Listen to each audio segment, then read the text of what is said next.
Hi hello movie lovers, welcome to MB creative talk. So ఈరోజు మనం మాట్లాడుకోబోయే movie review వచ్చేసి K ramp. So కే ర్యాంప్లో మనకి తెలిసిన actors K Abbavaram, Sai Kumar and మిగతా క్యారెక్టర్స్ అందరూ, నరేష్ గారు కావచ్చు, చాలామంది క్యారెక్టర్స్ ఇందులో ప్లే చేశారు.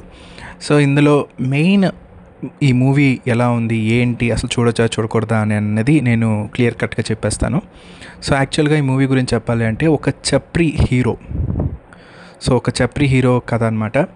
అంటే ఒక ఫాదర్, సాయి కుమార్ ఫాదర్గా చేశారు. సో ఫాదర్గా ఆయన ఒక సెటిల్డ్ వెల్ ఫ్యామిలీ అనమాట సాయి కుమార్. సో తను ఎంత డీసెంట్గా, ఎంత ఉన్నతంగా ఎదిగాడు, తన కొడుకు కూడా అలాగే ఎదగాలి, అలా ఉండాలి అని అనుకుంటాడు. సో మదర్ ఉండరు అనమాట. సో కొడుకు మాత్రం చప్రి టోటల్లీ ఆపోజిట్గా ఉంటాడు. సో ఎలా ఏమైపోతాడా అని ఆ తండ్రి భయపడుతూ ఉండే క్యారెక్టర్ అనమాట. కొంచెం కామెడీగా ఉంటుంది సాయి కుమార్ గారిది. అండ్ సెకండ్ హాఫ్లో కొంచెం ఎమోషనల్గా ఉంటుంది. అండ్ ఆల్సో మూవీలో ఏంటంటే ఒక చప్రి హీరో చప్రి హీరో ఒక మలయాళం, అంటే కేరళలో ఫాదర్ చదివిస్తారు, మలయాళంలో కేరళలో అక్కడ మలయాళం అమ్మాయిని ప్రేమిస్తాడు హీరోయిన్కి ఉన్నది ఏంటంటే పిఎస్డి, పోస్ట్ స్ట్రెస్ ట్రామాటిక్ డిజార్డర్తో బాధపడుతూ ఉంటుంది. సో తన ఒక చిన్న చైల్డ్హుడ్ ఫ్లాష్ బ్యాక్ వల్ల తను ఈ డిజార్డర్తో బాధపడుతూ ఉంటుంది అనమాట. దాన్ని ఎలా ఓవర్కమ్ చేశాడు, ఎలా తన్ని మార్చాడు అని అన్నదే సినిమా మొత్తం. సో ఫస్ట్ హాఫ్లో అయితే మనకి కొంచెం బాగుంటుంది, అంటే హీరో ఎంట్రీ కానీ ఓ డ్యాన్స్తో చాలా బాగుంటుంది. కానీ తర్వాత కొంచెం స్లోగా అవుతుంది. ఎప్పుడైతే ఇంటర్వెల్ దాని తర్వాత హీరోయిన్ గురించి తెలిసిన దాని తర్వాత అక్కడి నుంచి కొంచెం ఫన్ జనరేట్ అవ్వడం అండ్ బాగుంటుంది ఫిల్మ్.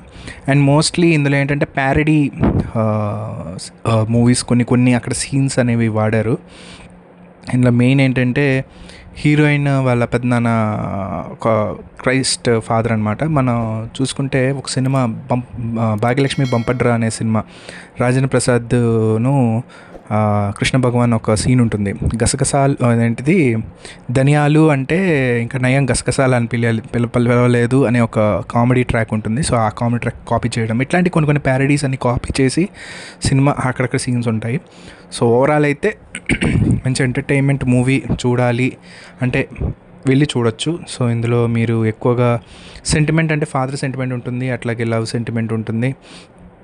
సో మంచి రొమాంటిక్ మూవీ, కొంచెం సెంటిమెంట్తో కామెడీ మూవీ అని చెప్పొచ్చు. సో అంటే నా పరంగా అయితే సినిమా అలా చూడొచ్చు అని నేను అంటున్నాను.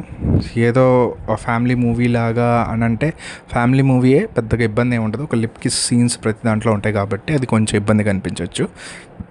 లేదు పర్వాలేదు అని అనుకుంటే సినిమా చూడొచ్చు, పెద్ద ప్రాబ్లం ఏం లేదు. సో ఇది హీరో క్యారెక్టరు, హీరోయిన్ క్యారెక్టర్, అలాగే అందరు క్యారెక్టర్స్, అలాగే నరేష్ గారి క్యారెక్టర్ చూస్తే ఇందులో ఒక్క సినిమాలో కొన్ని సినిమాలు అలాంటి క్యారెక్టర్స్ చేశారని అనిపించింది. సో అలాంటి క్యారెక్టర్ ఇందులో కూడా చేశారు. అంటే తన డ్రీమ్ గర్ల్ కోసం వెతకటం, ఆ తర్వాత తను రియలైజ్ అవ్వడం, సో ఇలాంటివి సీన్స్ కొన్ని ఉన్నాయి. సో ఓవరాల్ సినిమా, హీరోయిన్, అట్లాగే ఓవరాల్ అందరి క్యారెక్టర్ ఆర్టిస్టులు అందరిది పెర్ఫార్మెన్స్ బట్టి నేను ఈ మూవీకి ఇచ్చే రేటింగ్ ఎంత అంటే